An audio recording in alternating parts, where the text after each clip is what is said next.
E aí? Que bom estar de volta nessa roupa confortável e que bom que vocês não podem falar nada de mim porque eu tenho certeza que você tá de pijama agora. Eu tô em casa faz muito tempo. É tanto tempo que a gente até perde um pouquinho a noção dos dias, a noção do horário, a noção de... whatever. São 5:02 da manhã. Mas eu tava pensando aqui nos obstáculos que a gente tem que passar como humanidade, como sociedade, como ser humano. Então cola aqui comigo pra gente pensar sobre esse ano que parece que nem começou ainda. Olá pessoas, tudo bom? Eu sou a Haru e seja muito bem-vindo a mais um vídeo. Já deixa aqui o seu like, seja muitíssimo bem-vindo e aproveita aqui o nosso Seja Membro, um botãozinho novo que temos aqui à sua disposição. Ao mesmo tempo que eu te convido para uma viagem incrível ao passado, mas é um passado não tão distante assim, é no dia 31 de dezembro de 2019.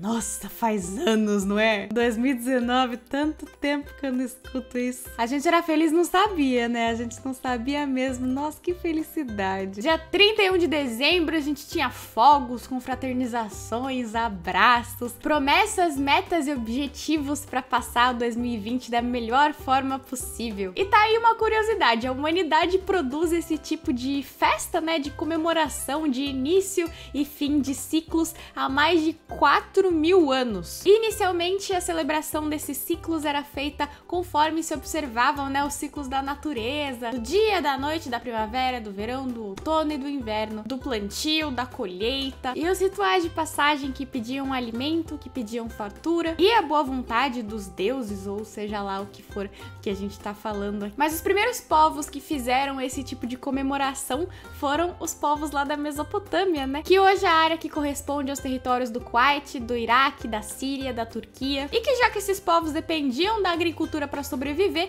eles faziam toda essa celebração do início e do fim dos ciclos da agricultura também. E indo lá pra frente, lá só com o Papa Gregório XIII, que foi quando o calendário gregoriano entrou aí em vigor, que o ano novo passou a ser no dia 1º de janeiro. E hoje esses rituais que a gente tem como ano novo, esses ritos de passagem, né, que a gente reproduz, eles têm como objetivo atrair a prosperidade, o amor, o dinheiro e outras coisas que a gente quer na nossa vida. Você pode aí usar calcinha amarela, pode chupar a uva, botar o caroço na carteira, pode pular 7 ondinhas, pode ver os fogos na noite de ano novo, comer lentilha, enfim, isso no mundo ocidental, pelo menos no dia 31 de dezembro pro dia 1º de janeiro, a gente faz todos esses rituais aí de passagem pra atrair a paz, a prosperidade e outras coisas boas pra gente. Bom, todo mundo aqui é grandinho o suficiente pra saber que não se muda as coisas de um dia pro outro,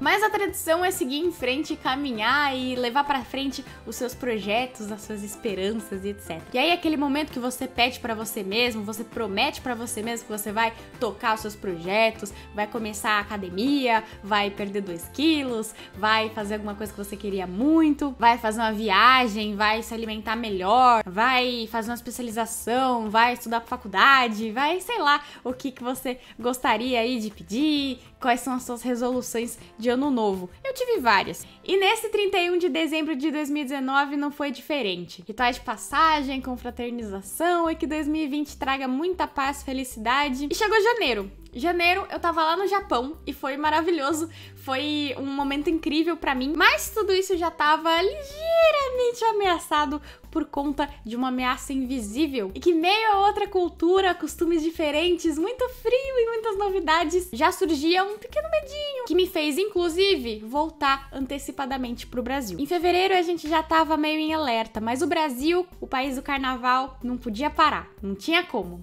E todos os holofotes ficaram ali pro carnaval, todo mundo vendo os desfiles, saindo, indo pra festa, vendo os bloquinhos, festejando, planejando as suas fantasias. E enquanto isso, a nossa ameaça invisível ia tomando corpo aqui no Ocidente e assustando cada vez mais as pessoas. Bom, o foco aqui, apesar de tudo, não é o coronavírus. Mas, segundo a OMS, o primeiro contágio do coronavírus na China ocorreu no dia 8 de dezembro e não no dia 31, como a gente tinha visto. Enfim, mas a revista... é uma revista médica, isso aqui é o The Lancet.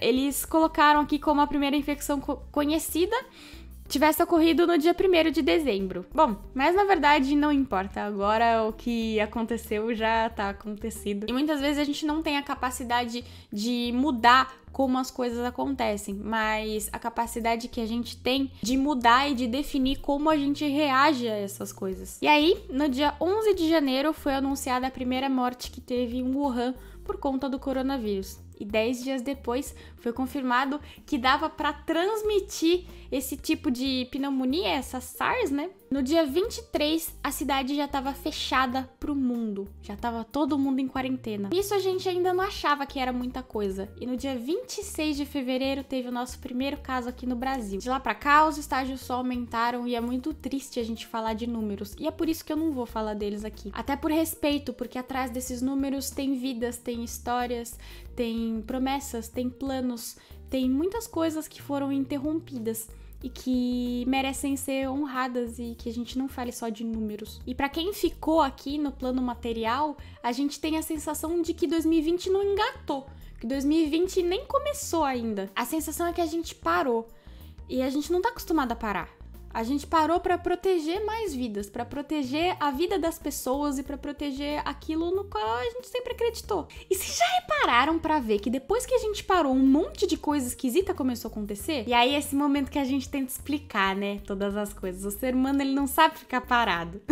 Tem um conceito que eu gosto muito, que é o conceito de ma. Ma é um conceito japonês. Na verdade, é uma palavra da língua japonesa que pode significar intervalo, espaço, aquele espaço que fica entre uma coisa e outra. Normalmente, aqui no mundo ocidental, a gente leva as coisas muito a ferro e fogo nesse quesito e acaba trabalhando por ação em cima de ação. A gente acontece alguma coisa, a gente reage na hora, algo aconteceu ou a gente fez alguma coisa, vai fazer outra, e a gente sempre vive nesse ritmo. Ação, reação, ação, reação, ação, reação.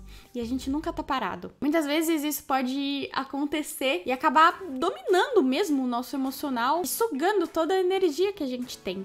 Então, como a gente não trabalha com esses intervalos, muitas vezes eu, por exemplo, me vi muito sugada em relação a meu trabalho, ou a minha vida, ou qualquer outra coisa, e a partir desse momento você se vê um pouco inutilizado, né? À força. Porque quando você não para, quando você não tem esse espaço negativo, você não tem como ter o espaço positivo. E dentro ainda do conceito de ma, esse espaço, ele não precisa ser de nada, mas pode ser que ele seja de nada. Ele pode ser um espaço de lazer, de quietude, de gentileza, de reflexão, de introspecção. E aí você que decide o que você vai fazer com esse ma. Muitas pessoas tentam explicar o que a gente tá sentindo agora, em quarentena, ficando em casa e tudo mais. Existem até algumas explicações que são bem interessantes, mas também um pouco malucas a respeito dos planos espirituais que estavam com tudo isso planejado, e os alienígenas, os OVNIs que foram liberados pela NASA. Não, quer dizer, os vídeos dos OVNIs que foram liberados pela NASA e tudo mais. Mas às vezes a gente esquece que a gente precisa parar e perceber e que todas as coisas são transitórias, inclusive parando pra pensar, talvez a gente tenha que parar dessa maneira e refletir sobre como eu tava levando a minha vida até então. Como eu tava levando a minha vida antes da quarentena, como isso me mudou e como eu tô lidando com essas coisas, como isso me afetou. Como o mundo tá respondendo a esse espaço de ma, como o universo tá vendo toda essa parada que houve dos humanos e como contemplar as coisas passou a ser parte do nosso dia a dia. De repente tinha um monte de gente vendo o que estava acontecendo com vulcões na Terra. De repente tinha um monte de gente olhando pro céu e vendo um pôr do sol bonito. De repente a gente viu muitos rios minimamente mais limpos, o que já é alguma coisa. E de repente a gente viu que gostava muito daquele amigo que a gente já tava achando chato, ou daquela pessoa que a gente não tinha tanta saudade, mas que faz uma diferença da hora na vida da gente. E que tal lembrança que a gente teve lá de 2004, às vezes te fez conversar com uma pessoa que você não falava mais. Nossa, como eu tô com saudade dos meus pais, dos meus avós, de todas as pessoas que eu falava bastante, daquele meu colega de trabalho que eu achava chato, mas que na verdade ele é muito divertido. Pensando bem, até que eu gostava de ir pro escritório todo dia, ver as pessoas na rua, ver as coisas acontecendo, falar oi pro porteiro do prédio. Na verdade, a vida da gente é ótima. E de todas essas mini coisinhas, a gente tem que agradecer por estar aqui, conseguir ter a capacidade de poder ver essas coisas e agradecer. E ficar feliz porque elas existem. Ou, se não existem mais, que bom que a gente teve a oportunidade de sentir essa felicidade por algum tempo. Que honra! É o momento que a gente para fazer perguntas, para pensar nas respostas, para não ir atrás de resposta nenhuma, fazer mais perguntas, para repensar sobre o nosso cotidiano, pensar nas coisas que a gente anda plantando, nas sementes que a gente quer semear para dentro da gente, para reconstruir e observar todas essas coisas com muito mais calma e abraçar. Se vocês quiserem, eu posso até fazer um vídeo explicando um pouquinho mais e conversando pra vocês, aqueles vídeos filosóficos de entrar um pouquinho no coraçãozinho da Haru, como foi um pouquinho desse também. É doloroso, mas é um momento muito pedagógico também. A gente aprende muito com a dor, infelizmente, mas é um momento muito legal enquanto humanidade a gente buscar um mundo em que seja muito mais legal, muito mais inteligente e muito mais justo e confortável, ter um mundo em que as pessoas gostem mais de viver. Eu concordo, é claro que é muita prepotência dizer que o 2020 foi interrompido propositalmente para que os humanos tivessem a oportunidade de aprender. Mas querendo ou não, é uma oportunidade de aprender que a gente pode pegar e a partir daqui sermos pessoas melhores, com objetivos melhores, com falas melhores, com pensamentos mais positivos. E assim como os ciclos que a gente comemora faz uns 4.000 anos, esse ciclo também vai encerrar e chegar a um final. E que depois do coronavírus, do vulcão, dos alienígenas, da crise política, da briga dos Estados Unidos e da Rússia, eu rezo e espero para que o ano comece. E esse ano recomece de um jeito muito bacana. Enquanto isso, cuida de você, cuida da sua cabeça, cuida do que você tá pensando, do que você tá emanando, do que você tá absorvendo, inclusive. Fique em casa, se divirta muito, passe coisas boas pra todo mundo, faz uma comida diferente, joga um jogo que você sempre quis jogar, assiste os vídeos aqui do canal e fique muito feliz. Tudo isso vai passar e qualquer coisa eu tô aqui. Beijinho da Haru e a gente se vê em 2020 mesmo.